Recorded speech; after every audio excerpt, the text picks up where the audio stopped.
जनता talkies देख रहे हैं आप। बिहार के राजनीतिक अखाड़े आपको बता दें कि कुर्नी विधानसभा क्षेत्र में मौजूद हैं।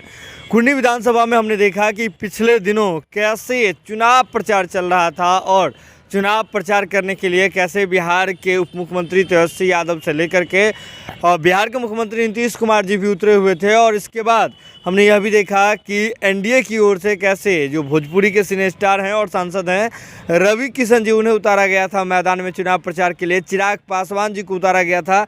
हमने तमाम चीज़ें देखी, यानी कि यह दिख रहा था कि सभी गठबंधन जीतने के लिए जोरदार अपना जो है वह प्रदर्शन कर रही है, कोशिश कर रही है। और कहते हैं कि जब कोशिश अच्छी होती है तो हार की संभावना बहुत कम होती है। लेकिन आपको बता दें कि राजनीति है और राजनीति में बहुत सारे फैक्टर काम करते हैं।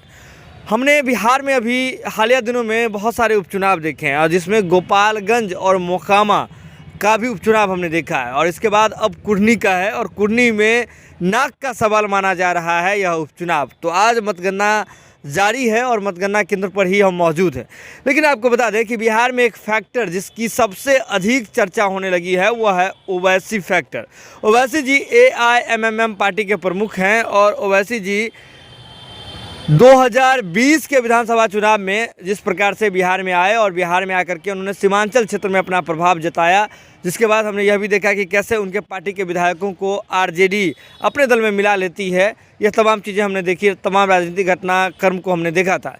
लेकिन अब आपको बता दें कि इसके बाद हमने यह भी देखा कि गोपालगंज में कैसे जब आरजेडी वहाँ से चुनाव लड़ रही थी, महागठबंधन की ओर से आरजेडी के प्रत्याशी थे, तो वहाँ AIMMM के भी प्रत्याशी उतरे थे और उन्होंने 12,000 से अधिक मतों को प्राप्त किया और जिससे सीधे जो है डायरेक्ट हार हुई थी महागठबंधन की। और ऐसे में ओवैसी फैक्टर की चर्चा एक बार फिर से बिहार की राजनीति में चलने लगी थी, जिसके बाद बिहार के उप मुख्यमंत्री तेजस्वी यादव जी को यह तक कहना पड़ जाता है कि ओवैसी जी बीजेपी की बी टीम है और उन्हीं के लिए काम कर रहे हैं और सबसे ज़्यादा उनके खड़े होने से बीजेपी को ही फ़ायदा होता है। लेकिन इन तमाम चीज़ों को धत्ता बताते हुए ओवैसी जी ने अपने कैंडिडेट को यहाँ यानी कि कुर्नी के मैदान में भी उतार करके पूरे मैच को रोमांचक बना दिया था।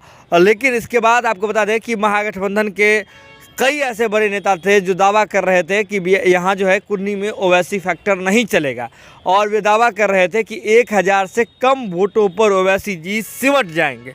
लेकिन आपको बता दें कि 90 राउंड की गिनती ही ख़त्म हुई है और 90 राउंड की गिनती के बाद ओवैसी जी के पार्टी के जो कैंडिडेट हैं उन्हें जो है 1649 वोट जो है प्राप्त हुए हैं। कुल 23 राउंड की गिनती अभी होनी है और 23 राउंड तक जो है पूरा मामला चलेगा। लेकिन 90 राउंड के बाद ही 1500 से अधिक का जो आंकड़ा है उसे पार कर लिया है। यानी कि जो महागठबंधन के नेता लोग दावा कर रहे थे कि ओवैसी जी का फैक्टर जो गोपालगंज में चल गया वो यहाँ नहीं चलने वाला है, कुर्नी की जनता उन्हें वोट नहीं करेगी, 1,000 से कम वोटों पर जो है सिमट करके रख देगी, बांध करके उनका डिब्बा पैक कर देगी। तो ऐसा कुछ भी नहीं हुआ है। और 90 राउंड की गिनती के बाद ओवैसी जी की पार्टी भी बढ़त बढ़ा रही है, उसके कैंडिडेट भी जो हैं वो बढ़त लगातार बढ़ा रहे हैं और ऐसे में 1649 वोट उन्हें प्राप्त हुए हैं। तो अभी बहुत सारे वोटों की गिनती बाकी है।